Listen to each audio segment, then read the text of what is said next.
I think having high standards is a good thing, and I think that's a great goal that we have, but obviously the implementation of the Common Core standards was completely botched and has not had the benefits that anybody, I think, hoped to have. I don't know what their actual intent was, but I hope that they were having to, raise the standards for our kids.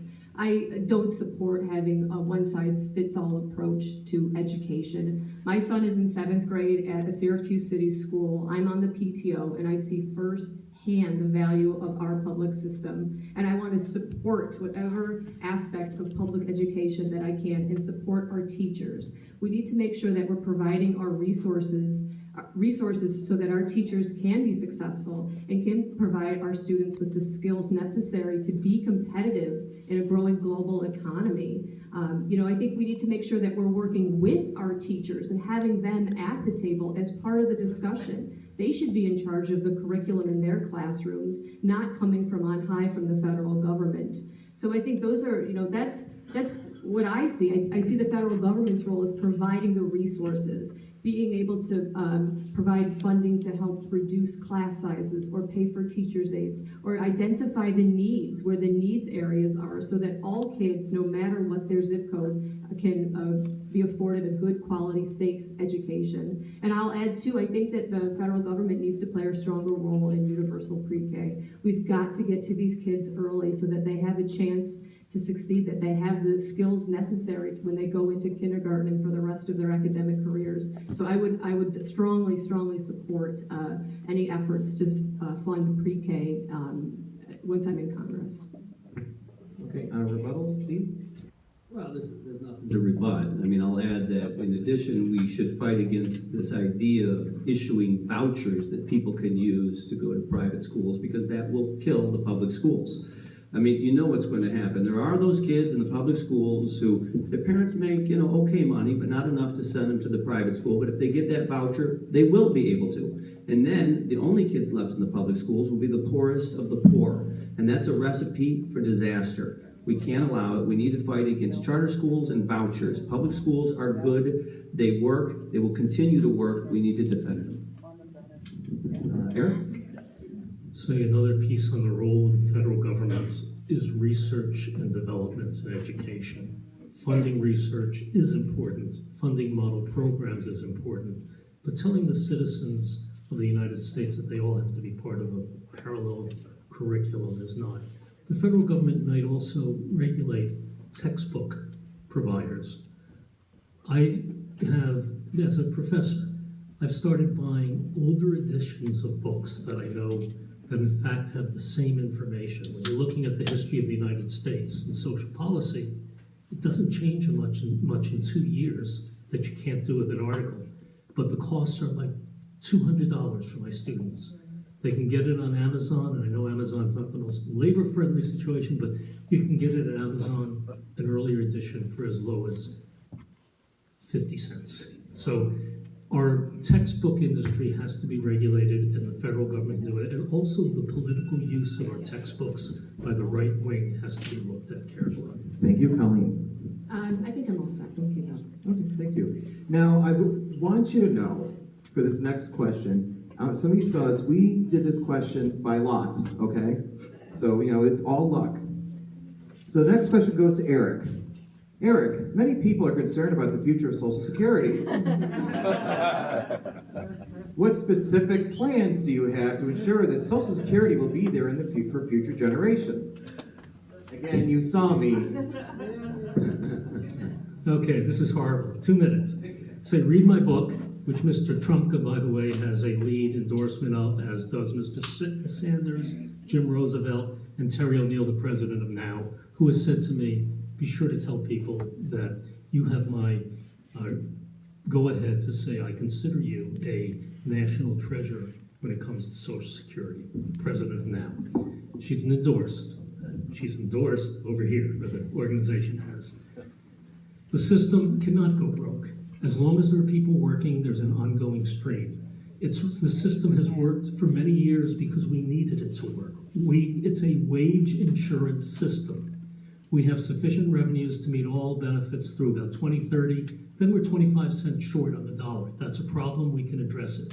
We can address it quite easily by raising the Social Security cap, eliminating it, but in stages which protect maybe people who are making a little over the top now, and by counting non-earned income as taxable for Social Security purposes. I would do many other things too. We can afford to increase benefits. And the public agrees with this, by the way. A 50-cent more per year per week for 20 years could provide enough money to increase benefits, to restore student benefits, provide paid family leave within the Social Security Act, not as separate, so that we're all in this one act together. And the most remarkable thing is, again, you go outside of Washington, there's bipartisan agreement. Nobody wants to cut Social Security, not Tea Party households, not union households, not to make a comparison, not Republicans, Democrat, not young or old. People are scared. That's because the strategy has been to scare the hell out of people, delegitimize the system, and then let's give the money to Wall Street. Very good. Next is Colleen. Thanks.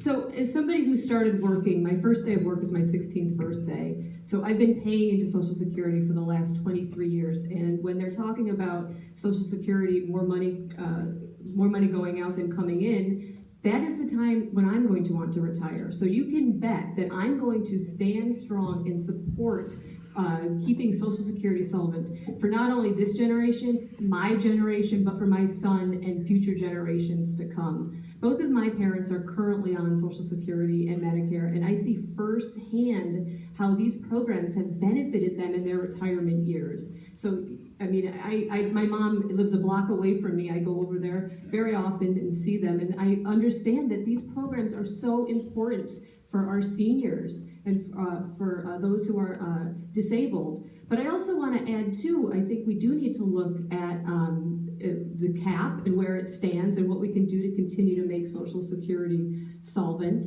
I think that it's so valuable for this country, and this is something that I will absolutely fight against any policy to privatize it. That is something that I will not stand for, and I will make sure to fight hard that we keep it where it is and keep the system going, because it's a great, great program. Yeah. Well, there are several things we can do to protect it, and we have to do it. Now, I started paying into Social Security at a young age as well. I started working on a horse farm when I was 14. So it's important to me that it be there too. And like Colleen, my mom lives on Social Security. That's her only source of income. My dad's passed away. He didn't have a retirement of any significance at all. So I recognize that it is very important. But what can we do? Well, I agree that we need to raise the cap. And what's meant by that? You have to pay a contribution into Social Security with every paycheck up until you make $118,500. And then you no longer have to contribute.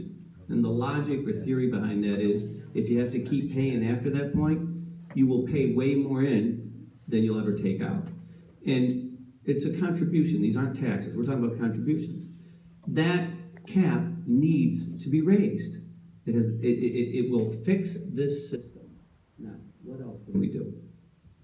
Well, number two, the federal government borrows from Social Security all the time. Remember Al Gore talking about putting it in a lockbox? I do. That hasn't been done. The Social Security Administration is full of these pieces of paper that say IOU on them. We need to stop that. That's a problem.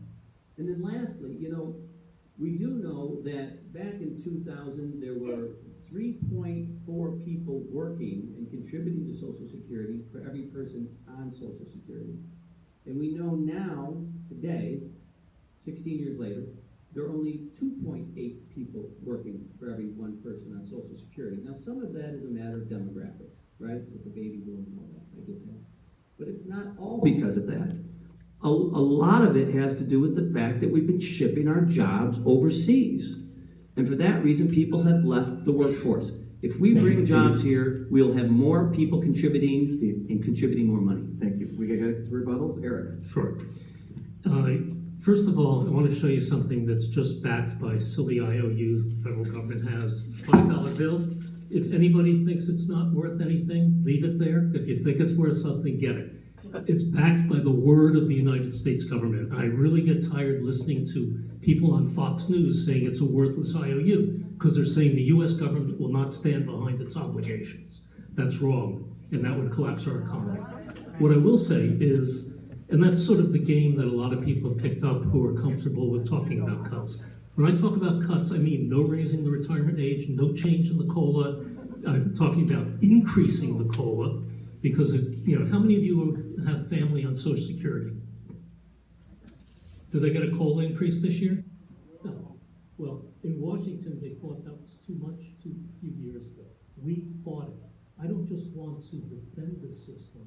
I've spent a life as a hardworking scholar, activist, building the capacity to keep it going Thank you, for Eric. my kids and my grandchild. Thank you. Colin? I'm all set. Steve? Eric made a good point that there's no cost of living increase. We need to have it tied to something. Now, a lot of folks say it should be tied to the consumer price index. I don't think that's fair to retired folks because their expenses and their economic situation is different than the average American. And there's a new thing called the consumer price index for the elderly. We need to tie it to that. That would be fair and that would be just. I support that idea. Okay, thank you. The next question goes to Colleen. And Colleen, which existing labor law do you believe has had the most widespread benefit or consequence to working families across the 24th Congressional District and why? Which existing labor law do you believe has had the most widespread benefit or consequence?